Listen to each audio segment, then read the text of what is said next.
그대 때문에 가슴이 이 심장이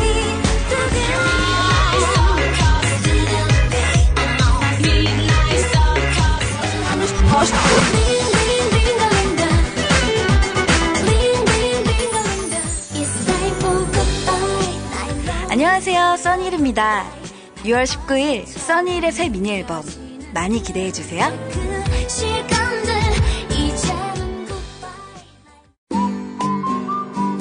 안녕하세요. 하천에 살고 있는 소설가 이효수입니다. 모쪼록 국민의 눈, 국민의 귀, 국민의 입이 되어 대한민국 민주주의의 초석이 되시기를 간절히 소망합니다. 권력, 자본가, 사주가 아닌 국민이 주인인 방송 국민TV. 조합원이 돼서 국민TV의 주인이 돼주세요.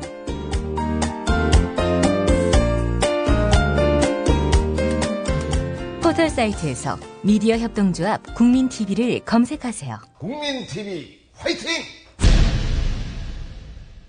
네, 조간브리핑 시간입니다. 이 시간에는 시사평론가 김영민 PD와 함께합니다. 김 PD. 네, 안녕하십니까.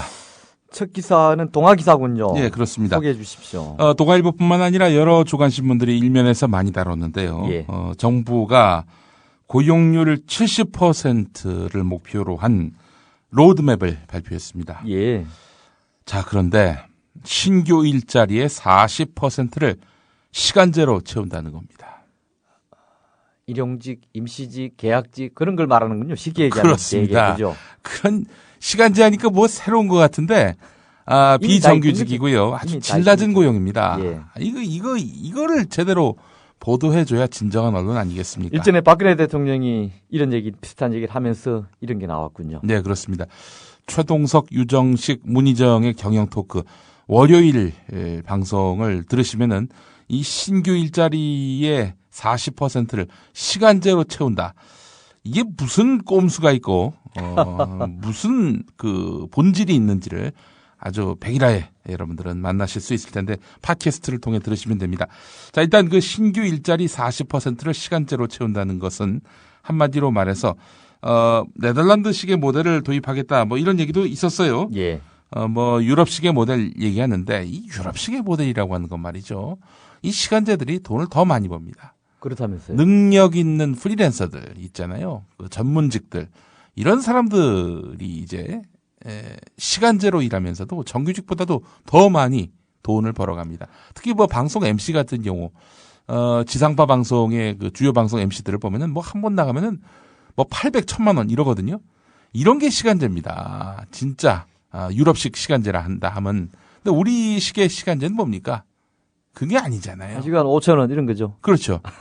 아주 질 낮은 고용이고 그것도 착취할 목적이라고 얘기하면은 전국의 사장님들이 기분 나빠하시겠지만 뭐 사실 노동자들 입장에서는 착취라고도 생각할 수 있을 만큼 아주 저열한 그런 대우를 해주는 자리가 바로 시간제입니다. 근데 이걸 40%를 채운다. 이래놓고 고용률 70% 달성하면 뭐합니까? 비정규직이 절반이군요. 예. 유럽식이라는 게 유연한 노동성의 장단점이 같이 있다고 보는데요.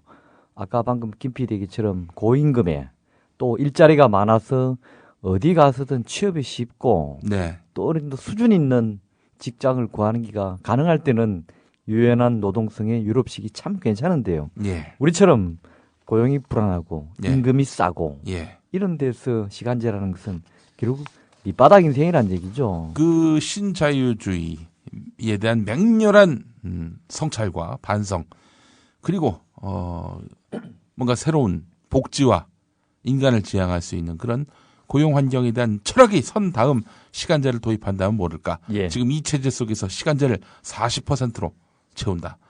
이거는 진짜 이건 뭐 말 그대로 국민을 기만하는 일이다. 이렇게 볼 수밖에 없고 이런 내용에 대해서 소상히 보도하지 않는 기성 언론들 이 참 믿을 게 못 됩니다. 그게 바로 언론의 역할이죠. 그렇습니다. 이게 뉴스의 본질을 꿰뚫어주는 거. 예.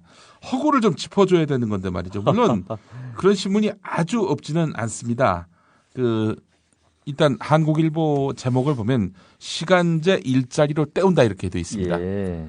제목만 보면은 시간제 일자리가 그다지 효용성이 없다. 고용의 질을 획기적으로 개선하는 그런 의도가 없다라는 제목이 드러나지 않습니까? 예. 이 다른 신문들은 그게 약합니다. 그렇기 때문에 국민들은 이렇게 이 좋은 제도인가 보다. 그렇죠. 뭐 정부에서 좋은 일자리를 많이 만드나 보다. 예. 시간제를 뭐 개선하나 보다. 동아일보 제목만 예, 보겠습니다. 이렇게도 신규 볼 수 있지만. 일자리 40% 시간제로 채운다. 채운다. 때운다와 채운다. 그 차이는 하늘과 땅이죠. 예. 이 제목을 주시할 필요가 있습니다. 자, 오늘도 기사가 오늘 되게 많은 날인데요. 네.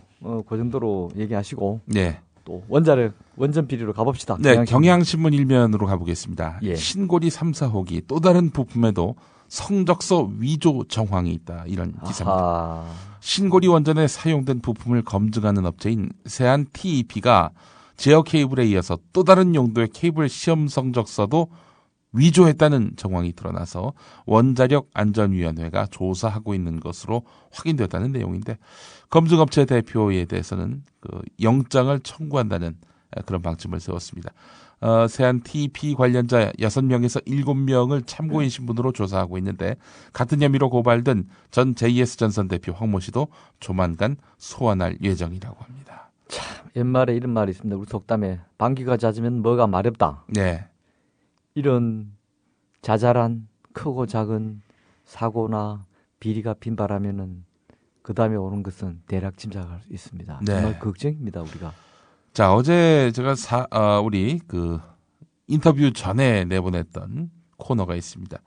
그 코너에서 들으신 분들은 아시겠습니다만은 그 이 원전 비리를 그 정전 사태, 예. 2011년 그 정전 사태의 그 배경에는 낙하산 인사가 있었다. 그랬죠. 그래놓고는 그 낙하산 인사로 인해서 촉발된 그런 발전 업체의 그 전문성 결여, 이로 인한 정전 사태, 이에 대해서 정전 사태를 보고받은 이명박 대통령이 무게죠. 뭐 참 입에 담기 힘든 말로 당신들 수준은 아주 후진국 수준이다, 이렇게 실무자들을 아주 격하게 질책하는 그런 내용을 들으셨는데, 원전 비리를 키운 것이 낙하산 감사였다는 세계일보 일면 기사도 눈길을 끕니다. 그렇군요. 인사가 만사라는 말, 또 인사가 망사라는 말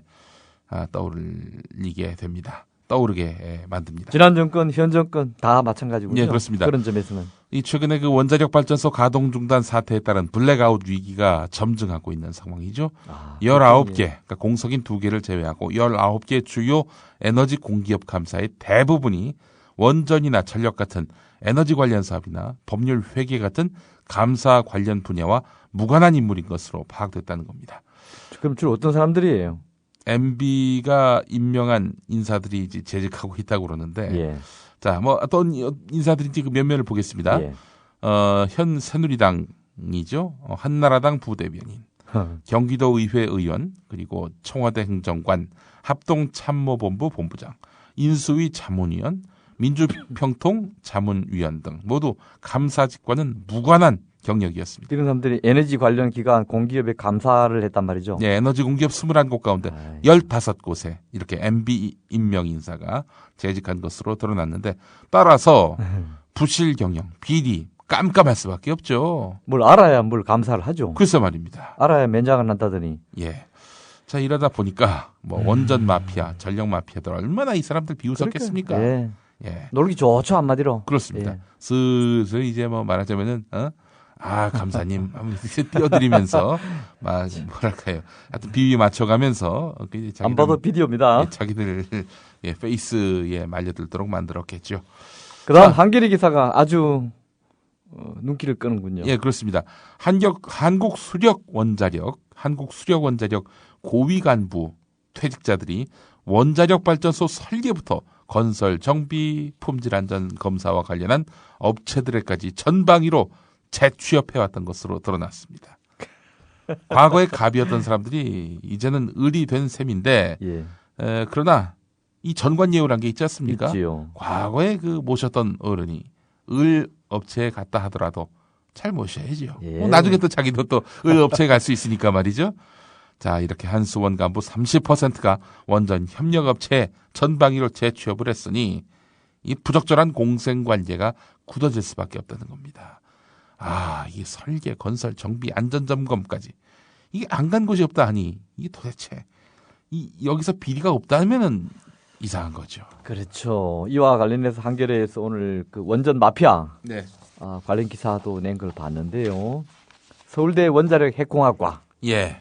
핵심 마피아 세력들의 주축이더군요. 예. 그 외에 뭐 다른 학과들도 비슷한 학과들이 있는 것 같았는데요. 이른바 좀 배웠다는 사람들이 뭐든지 예를 들어서 우리나라 교육 마피아 네. 그러면 서울대 4대, 예. 뭐 서울교대 이렇게 말하는 사람들이 있습니다. 그렇듯이 이런 특정 직군의 출신들이 좋은 전통을 세워가기보다는 서로 앞에서 끌어주고 뒤에서 땡겨주고 하면서 말이 바뀌었네요. 네. 앞에서 땡겨주고 뒤에서 밀어주고 이거 서로 전방위 제첩이나 하면서 형님 아우 나눠 먹게 하고 있으니 나라 꼴이 이 모양이죠. 네. 아까 퀴즈로 어느 시대 때 그 유물이 발견됐냐 이런 질문이 나갔는데 예. 지금 방금 게시판에 올라온 답 중에 저희가 4번까지 이제 보기를 드렸는데 예. 5번 소녀시대 이렇게 답을 쓰신 분이 시대래요, 있습니다. 시대. 예. 자, 이거 뭐 여담이었고. 예. 자, 그 경향신문 12면을 보겠습니다. 자, 이제부터는 원세훈 소식입니다. 드디어 나오는군요, 이제. 황보건설 대표가 7억 법인 회원권으로 원세훈 전 국정원장에게 매달 골프 접대를 한 것으로 드러났다는 겁니다. 이것도 일종의 배임 아닙니까? 당연하죠. 법인 회원권이면 개인 거 아니잖아요. 그렇습니다. 그죠? 2009년에 경기도 이천시의 한 골프장의 법인 회원권을 7억여 원에 이제 황보건설 황보연 대표가 구입을 해서 지난해 말까지 한 달에 한 차례에서 두 차례꼴로 원세훈 당시 국가정보원장에게 골프 접대를 한 정황이 포착됐다는 겁니다. 2009년부터 퇴임 전까지 한 달에 한두 차례꼴로 골프를 이용하게 했다. 이 뭐 사실은 이러면 원세훈 전 원장은 심리적으로 이 황보건설의 그 직원이죠. 그렇지 않습니까? 예. 황보건설의 이익을 위해서 뛰었다고 봐도 무리는 아닌 거죠. 그러니까 로비를 해주겠죠. 이 선거 챙기랴, 이 바빴네요. 황보건설 챙기랴 정말 바빴겠습니다. 예. 자, 그런 원세훈 전 원장이 어떻게 될지 이제 두 번째, 세 번째 기사가 있군요. 예, 그렇습니다. 경향신문 1면을 보니까 검찰이 원세훈 선거법 위반 혐의 결론 이렇게 제목을 달았는데 황교안 법무부 장관이 예. 선거법 위반은 하지 마라. 이렇게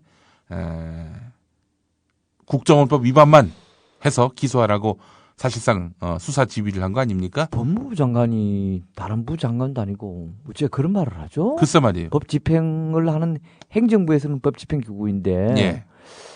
참 납득이 안 되네. 이래놓고 이걸 법치국가라고 할 수 있나? 자, 그럼에도 불구하고 검찰은 뜻대로 간다 이런 얘기인데 예. 한국일보 인면 기사가 눈길을 끕니다. 예.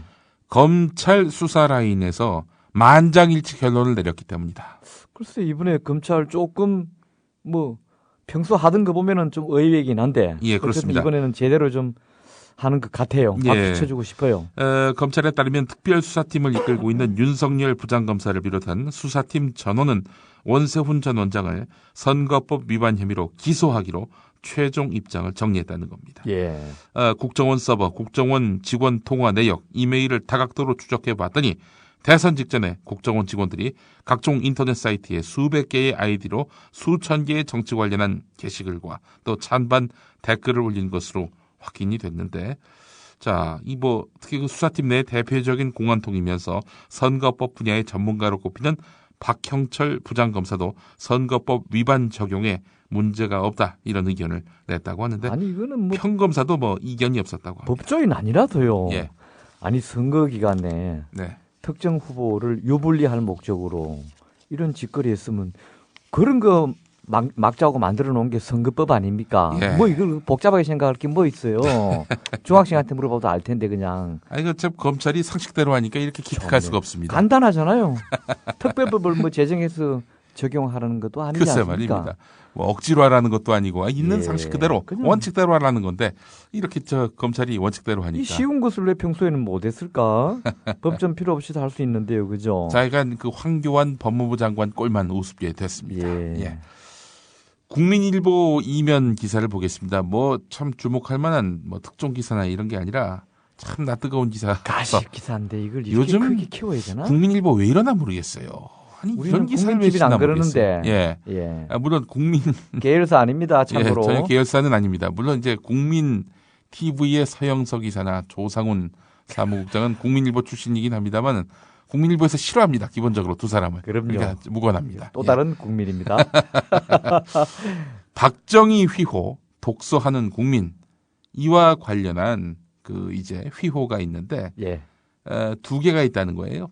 두 개가 있는데 어느 게 진품이냐 이 논란이 빚어지고 있다라는 참으로 어처구니 없는 기사입니다.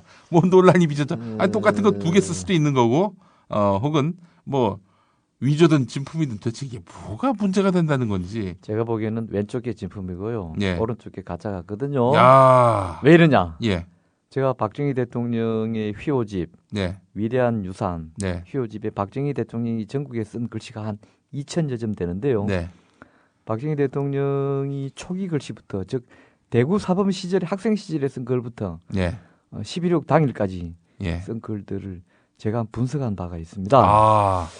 이런 것도 괜히 밝히네. 예. 그리고 제 블로그에 상중하로 써온 글 올리는 바가 있고요. 보림제라는 저도 이제 보고 블로그입니다. 얘기하는 겁니다. 예. 왜냐하면 브리핑에서 이 기사를 처음 보기 때문에 예, 제가 보기에는 왼쪽 글이 진품 같고요. 예. 오른쪽 글이 복사해서 옮긴 것 같습니다. 정운현 이사께 전화 한 통만 했었으면은 이게 뭐 아니 분명히 그건 그 정도로 하시고요. 예. 아니 글씨체는 똑같은데 예, 제가 진위를 구분하는 것 중에 하나가요. 네, 왼쪽의 것은 독서신문 창간에 저음하여 라고 하는 날짜와 네, 이런 독서하는 국민이라는 글을 쓴 취지가 있는데 네, 오른쪽에는 독서하는 국민 예, 1970년 11월 3일 같은 대통령 날이에요. 박정희 같은 날인데 예, 뜬금없이 이걸 뭐 알았습니까? 딱 보면 모릅니까? 음, 독서신문 창간에 저음해서 그 당시로서 이런 행사 때 청와대에 가서 각하의 글씨 하나를 하사받는 게 아주 가문의 영광이자 예, 기관에서도 아주 큰 영광으로 알고 정문 로비에다가 착 걸어놓고 했거든요. 예. 기관장실에 걸어놓거나 네, 이 취지로 봐서는 왼쪽 글은 이 글을 쓴 이유가 있습니다. 예. 그래서 오른쪽 글은 좀 가짜라고 생각합니다. 하여간 우리 박정희 대통령이 참 온갖 글씨를 참 전국 방방곡곡에 다 붙여놨어요. 특히 이순신 장군의 그 사당이 있는 현충사. 자, 모학제 그 고개 넘어가는 그 1960년대에 길 닦았다고 해놨죠. 또 제가 사는 길 근처에는 그 무슨 터널 입구에 가면 있죠. 예. 또 남산 밑에 1호 터널입니까? 3호 터널입니까? 예. 그거 가면 해놨죠. 옛날 광화문도. 예, 광화문 현판이 이제 바뀌었지만 예. 전국에 남긴 글씨가 2,000여 점입니다. 예. 물론 18년 동안 재임했으니까 재임 기간도 길긴 했지만은 본인이 그렇게 초기 글씨는 행패는 없어요. 박정희 글씨가. 예. 제가 보니까 초기 글씨는 행패는 없고 그야말로 개발세발이고요. 오래 쓰고 나중에 또 손재영 씨 같은 서예가를 글씨 선생으로 모셔서 교육도 받고 했습니다. 그러면서는 많이 실력이 좋아졌는데 재임 기간이 긴 것도 있고 또 문제는 밑에 아부꾼들이 각하의 글씨를 받아서 자기들 기관이나 이런 데 내거는 것을 공로를 예. 현시하기 위해서 너무 그렇게 많이 해서 박정희 글씨가 필요 이상으로 많습니다. 네. 하여튼 국민일보의 최근 이런 박근혜 대통령에게 잘 보이기 정말 성 기사를 보면서 조용기 여의도 순복음교회 원로 목사의 기소 여부가 걸려있는 이런 현실과 과연 유관한 것은 아닌가 의문을 갖게 만듭니다. 이렇게 새로 6단 기사입니다. 예. 이렇게 써야 될 기사까지는 아니라고 예. 저는 판단합니다. 한겨레 구면 기사를 보니까 말이죠. 예. 박정희 기념관이 있는데 이번에는 또 박정희 전 대통령이 살았던 신당동 주변에다가 기념공원을 추진한다는 그런 기사가 실려 있습니다. 이미 신당동 사저라고 하는 예. 그러니까 이 사저에서 5.16 쿠데타 첫날 네. 바로 이 밤에 출발했는 그 집입니다. 네. 이 돈은 박정희 전 대통령이 사비로 산 돈 맞습니다. 네. 개인 사저고요. 그래서 네. 나중에 지금 박근혜 대통령이 11.6 후에 네. 청와대에서 물러나와서 여기 한동안 살았죠. 예. 나름으로 역사 인물과 관련된 집이고 전직 대통령이 머물렀던 곳이어서 유서가 있다면 있는 곳입니다. 그래서 지금 경교장, 그다음에 이 박정희 신당동 사저, 최규하 대통령 저기 서교동 사저 이런 것이 일종의 사적 비슷하게 해서 서울시 문화재로 이미 지정되어 있습니다. 예. 복원도 하고 있고요. 그런데 이건 무슨 기념공원을 한다는 거예요, 도대체? 지금 그 서울시 200억 원을 들여서 그것도. 예, 그렇습니다. 서울시 구청장들이 예산이 없어서 7월부터 영유아 보육료도 제대로 지원하지 못하게 됐다고 국고 지원을 요청하고 있는 상황입니다. 아까 제가 오프닝에서도요. 예. 이 기사와 관련돼서 박정희 일가의 미화에 대해서 제가 아주 강하게 질타했는데요. 예. 이거 제정신인지 모르겠어요. 네. 제 오프닝 말미에서처럼 이런 거 말릴 사람은 박근혜 대통령밖에 없습니다. 예. 제가 대통령이라 그러면 제 상식에서는 그런 거 좀 자제해라. 자, 내 얼굴이 뭐냐 할 텐데 네. 제가 보기에는 그런 기대하기 어려워 보입니다. 신당동에 200억의 국고 지원이 만약에 나가게 된다면은 박근혜 대통령이 사인한 겁니다. 이거는 한마디로 얘기해서. 마찬가지죠. 예. 특히 이 중구 구청장이 어느 당입니까? 새누리당 아닙니까? 최창식. 예. 예. 신당동 하면 요즘 떡볶이집밖에 안 떠올라요. 차라리 그 동네 200억을 투자해서 떡볶이집을 세계적인 명소로 만들어 본다든지 하는 건 또 몰라요.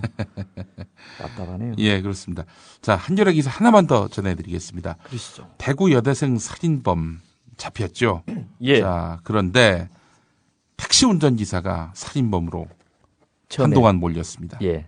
자, 이 택시 기사를 한겨레가 단독으로 만났는데 경찰이 증거도 없이 6시간 동안 수갑을 채웠다고 합니다. 이거는 공권력 남용이네요. 네, 그렇습니다. 증거도 없이. 근무 뒤에 잠자기 바빠서 사건을 몰랐는데 뭐 잘 모르는 그런 상황 속에서 이렇게 수갑을 차고 조사를 받았다고 하는데 풀려났지만은 이미 삶은 뒤틀렸다. 이렇게 이야기됐습니다. 주변에서 뭐라고 그러겠어요? 예. 손가락질하죠. 예, 저 자식 저거 뭐 그냥 근거 없이 잡혀갔다 왔겠어? 예. 뭐 이런 식이 아니겠어요? 맞습니다. 아, 이거는 국가가 응당한 명예회복과 필요하다면 금전적인 배상도 해야 되겠죠. 당연합니다. 공권력 예. 남용이니까요. 예. 예. 조한불평 여기서 마치겠습니다. 예. 김영민 PD와 함께했습니다.